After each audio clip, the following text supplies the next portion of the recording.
Bien-aimés en Christ, bonsoir. Je vous salue tous dans le nom de Jésus-Christ. Je m'appelle le pasteur Pierrette de la Nouvelle Espérance de Dieu Vivant, 20 rue Chevreau, 93 300 Aubervilliers, RRB La Courneuve d'Aubervilliers, bus 150, André Carman. Nous avons les cultes le dimanche de 9h40 à midi. Nous avons le vendredi l'enseignement de 19h à 20h30. Soyez tous abondamment bénis. Bien-aimés en Christ, je viens partager un message cet après-midi avec toi. Le message que le Père a déposé dans mon cœur. Libérons-nous de l'esprit d'accusation. Libérons-nous de l'esprit d'accusation. Cet esprit est un mauvais esprit. Nous devons nous libérer de cet esprit d'accusation. Les autres sont toujours en train d'accuser les autres. Cela ne vient pas de notre papa. Jésus-Christ ne nous a pas appris à s'accuser les uns les autres. Cela vient du fils du perdition. C'est Satan qui est toujours en train d'accuser les gens, 24 sur 24. Mais nous qui sommes morts, ressuscités en Christ, nous avons reçu l'amour de Dieu en nous. Et cet amour ne nous permet pas d'accuser les frères. Mais cet amour nous permet à supporter les frères, à prier pour les frères et les sœurs. C'est à cela que Dieu nous attend. Le rôle du Père, ce n'est pas de nous avoir accusés tous les jours. Regardons ce qui se passe actuellement, les chrétiens. Nous nous accusons beaucoup.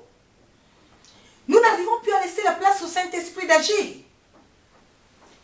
Parce que nous ne sommes plus agréables selon Dieu. La Bible est claire. Nous allons voir que Jésus-Christ lui-même était accusé. Mais il n'a pas répondu aux accusations. Parce qu'il savait qui il était. Il connaissait son identité spirituelle. Quand tu connais ton identité spirituelle, tu ne vas pas accuser les autres. Tu ne vas pas chercher les accusations. Je te lis la parole de Dieu. Dans Luc 22. Luc 22, verset 63. La Bible déclare. Les hommes qui tenaient Jésus se moquaient de lui. Et le frappaient et lui voilaient le visage. Il l'interrogea en disant, devine qui t'a frappé. Bien-aimé en Christ, Jésus-Christ a reçu plus peu que nous. Les hommes que lui-même il a créés se sont levés contre lui.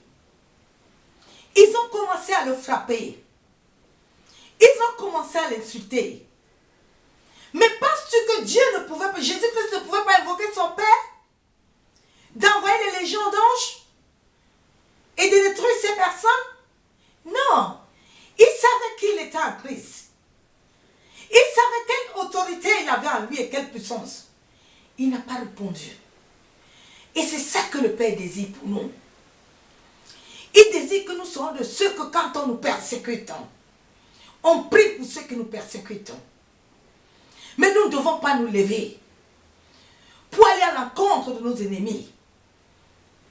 À la croix, il avait dit, Père, pardonne-les parce qu'ils ne savent pas ce qu'ils font. Nous devons dire ça à nos ennemis, à ceux qui nous accusent et nous persécutent. Que Dieu les pardonne parce qu'ils ne savent pas ce qu'ils font. Mais nous ne devons pas nous lever pour aller toujours combattre. Si nous ne devons pas combattre, nous avons celui qui combat pour nous. Il est l'Éternel des armées. Je continue la parole de Dieu. Devine qui t'a frappé et il proférait contre lui beaucoup d'injures. Il proférait des injures contre Jésus. Mais la parole de Dieu nous montre que Jésus n'a pas répondu. Jésus n'a rien dit. Est-ce que dans ta vie, quand les gens t'accusent, quelle est ton attitude? Ton attitude est quoi devant les accusations? En tant que chrétien, nous devons laisser la chair mourir et laisser l'esprit vivre. En sorte de ne pas donner la place à l'ennemi dans notre vie. Je lis la parole de Dieu. Dans verset Luc 22, verset 31, la Bible déclare.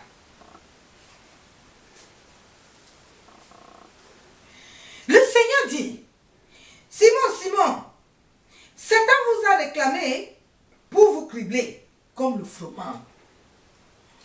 Nous voyons que Simon, aussi il a vécu les persécutions.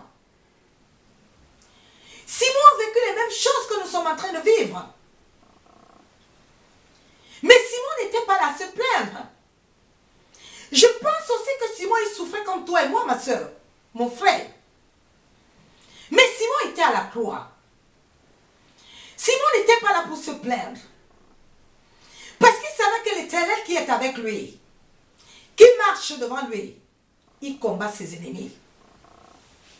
Quelle est ton attitude devant les accusations de l'ennemi? Parce que l'ennemi est en train d'attendre une faille. L'ennemi est en train d'attendre une porte. En sorte que lui puisse entrer pour pouvoir t'atteindre. Est-ce que tu lui donneras la place? Ou tu laisseras l'Éternel agir pour toi? Ma soeur, mon frère. La Bible déclare dans Job 1. Job a vécu la même chose que nous. Job aussi a tout vécu. Job 1, verset 6. Or, le Fils de Dieu vient un jour se présenter devant Dieu. Et Satan va aussi au milieu d'eux. Nous voyons toujours que quand nous allons devant l'Éternel, quand nous allons à la rencontre de notre Père, Satan aussi vient. C'est pour ça que nous ne devons pas laisser dans notre vie l'accès au diable. En sorte que quand nous allons à la présence de Dieu, nous puissions avoir les ossements de nos prières. Beaucoup de nos prières sont bloquées. Parce que, avant d'aller dans cette présence, nous avons des choses que nous-mêmes nous avons données accès au diable, qui ont déjà bloqué notre relation avec le Père. Bien-aimés, essayons de nous libérer. Laissons le Saint-Esprit nous conduire. Laissons le Saint-Esprit prendre la place dans notre vie. Laissons notre chair mourir, en sorte que l'Esprit puisse agir. Satan est venu aussi ce matin, devant. Satan est toujours là, c'est l'accusateur. Mais nous ne devons pas refléter Satan. Nous devons refléter l'amour de Dieu. Nous ne voyons plus l'amour aujourd'hui. Les frères et les sœurs se racontent le matin.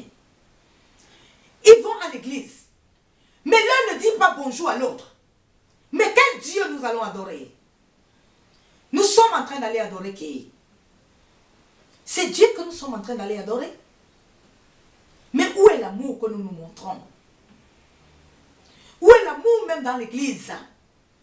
Quand tu arrives le matin, que tu trouves ta soeur qui est assise, tu veux passer. Elle est même incapable de te dire bonjour, ma soeur, mon frère. De te donner un sourire pour que tu puisses passer.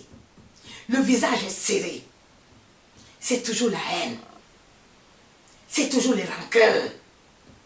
Libérons-nous de tout ce qui ne donne pas gloire à Dieu. Laissons le Saint-Esprit agir dans notre vie. Laissons l'Esprit de Dieu nous conduire.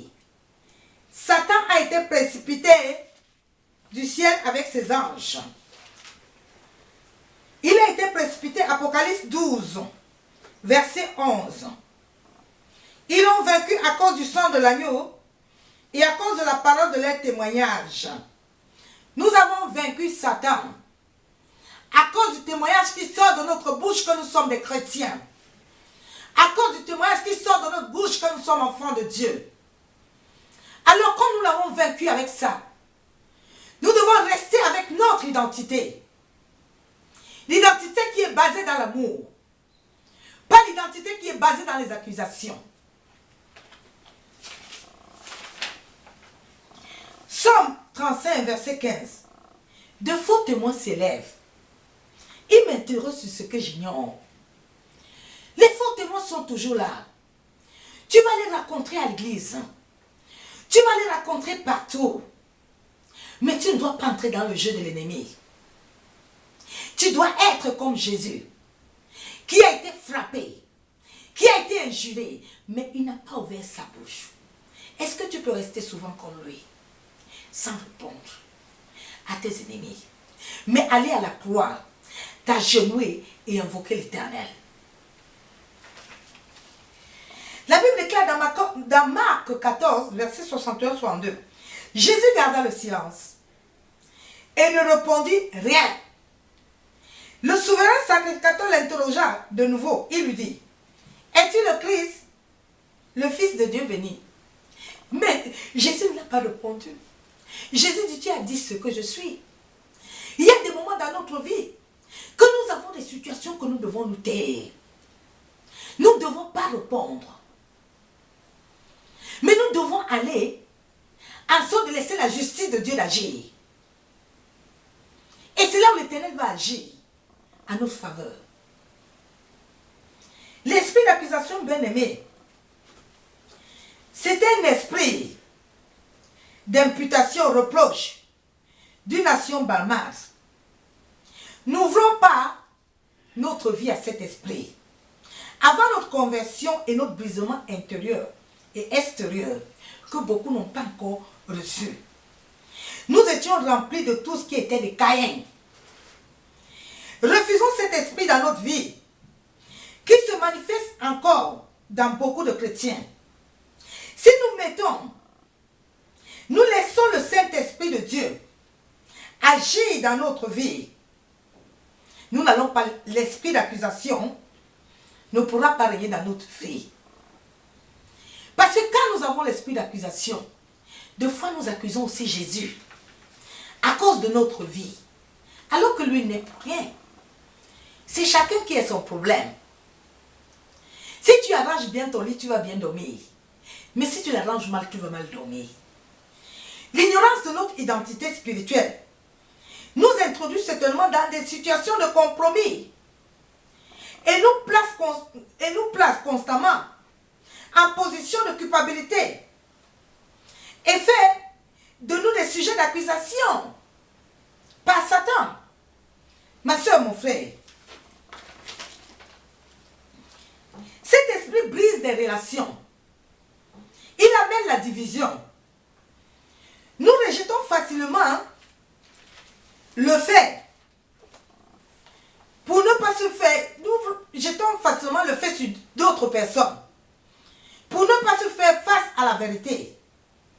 Deux fois nous devenons des pions dans les mains de Satan, en accusant les autres de notre mal-être.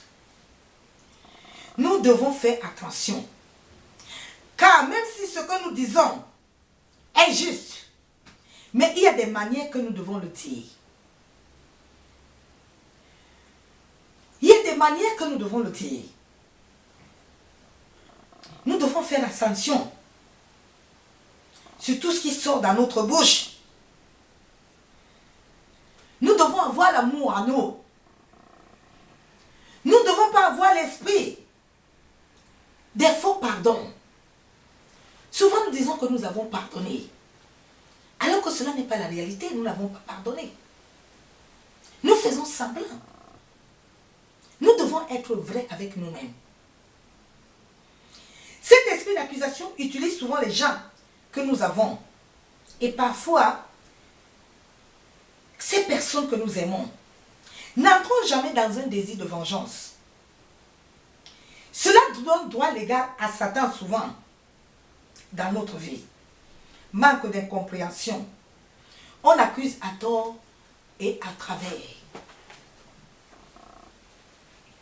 Matthieu 5, 44 déclare, « Mais moi je vous dis, aimez vos ennemis, bénissez ceux que vous haïssez, et priez pour ceux qui vous maltraitent et qui vous persécutent. » Bien aimés, nous devons toujours prier pour nos ennemis, même pour ceux qui nous persécutent. Avant, nous n'avons pas l'enseignement, nous n'avons pas le discernement. Nous allons souvent dans les lieux de prière. On dit ce soir, nous allons tuer tous les sorciers. Mais un jour, le Père m'a dit, Toi, tu as fait des crimes, tu as fait beaucoup de mauvaises choses. Mais je ne t'ai pas tué. J'étais prêt. J'étais aussi déposé dans cette famille de sorciers. En sorte que tu me les amènes. En sorte que tu pries. Et moi, je ferai justice. Nous devons prier pour eux. Si nous ne pardonnons, si nous ne pardonnons pas, nous n'avons pas l'esprit de pardon. Cet esprit nous volera notre joie et notre paix. Il nous entraînera dans la dépression. Beaucoup de chrétiens sont dépressifs. Aujourd'hui, ça ne va pas. Je ne suis pas bien aujourd'hui, je ne peux pas aller à l'église. Mais ma soeur, mon frère, tu as le Saint-Esprit en toi. Pourquoi tu es dépressif? La dépression n'est pas d'un enfant de Dieu. Non, ce n'est pas ton langage. Tout va bien. Nous devons reconnaître nos erreurs. Reconnaître nos responsabilités. Nous devons être humbles. Du point de vue humain, cet esprit peut être méchant. Nous devons ne pas nous appuyer à tout ce qui entre à notre pensée et subconscient. Nous devons passer tout ce qui passe dans notre subconscient au pain fin. Si cela vient vraiment de l'esprit, nous sommes de Dieu. Nous devons nous appuyer au Saint-Esprit. Nous devons ramener tout à la croix du calvaire. Là où tout est cloué. La haine, les querelles, les jalousies. Ne nous plaçons pas sur notre justice, mais sur celle de Dieu qui nous rend libres. L'objectif du diable dans l'accusation est de faire de nous ses enfants, de faire de nous des esclaves du péché, ramener le croyant à l'état de rétrograde, se rebeller contre Dieu. Le diable veut enlever le chrétien à Dieu afin de l'établir comme support sur ses œuvres. La cible des accusations du diable, notre gestion du temps, notre gestion de l'argent, manque de payer dîmes offrandes, les vœux et les engagements faits à Dieu, manque de gagner les âmes, d'évangéliser, notre manque de vie de prière. Beaucoup n'ont pas la vie de prière. Ils ne prient jamais. Quand tu les vois prier, c'est que les démons les ont visités. Là, ils commencent à faire les tours des lieux de prière. Mais alors que Dieu t'a dit qu'il est mort, il est ressuscité avec toi. Ce n'est plus toi qui vis, mais c'est Christ qui vit en toi. Comme tu ne veux pas mettre les lois et les préceptes de Christ, tu vas toujours souffrir, ma soeur, mon frère. Manque d'amour du prochain. Beaucoup n'aiment pas leurs frères et leurs sœurs. Non, ma soeur, mon frère. Nous avons un seul Père. Et nous devons avoir l'amour. Le deuxième commandement qu'il nous a donné.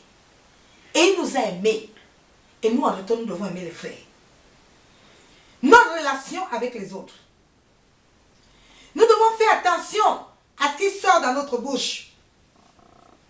Oui, ma soeur, mon frère. Nous devons respecter comment nous servons Dieu. Nous devons regarder notre temps de motivation pour le service de Dieu. Nous devons savoir comment nous occupons des brebis de Dieu. L'accusation est souvent accompagnée par l'esprit de rébellion, manipulation, contrôle, la honte, l'apitoiement. Nous perdons souvent des masques pour ne pas faire face à la vérité. S'ils savaient ce dont on nous accuse est vrai, nous sommes énervés. Nous faisons face et libérons-nous. Nous devons faire face et nous libérer de cet esprit qui veut nous détruire. Ne tombons plus dans l'auto-accusation. Ne faisons pas le feu de l'ennemi. Et n'ouvrons pas la porte à la culpabilité. Ce n'est pas humble que de s'abaisser tout le temps. De s'accuser. Ma soeur, mon frère. L'esprit d'accusation utilise notre ignorance de la parole. Il veut nous faire croire que Dieu ne nous aime pas. Ou il ne nous a pas pardonné.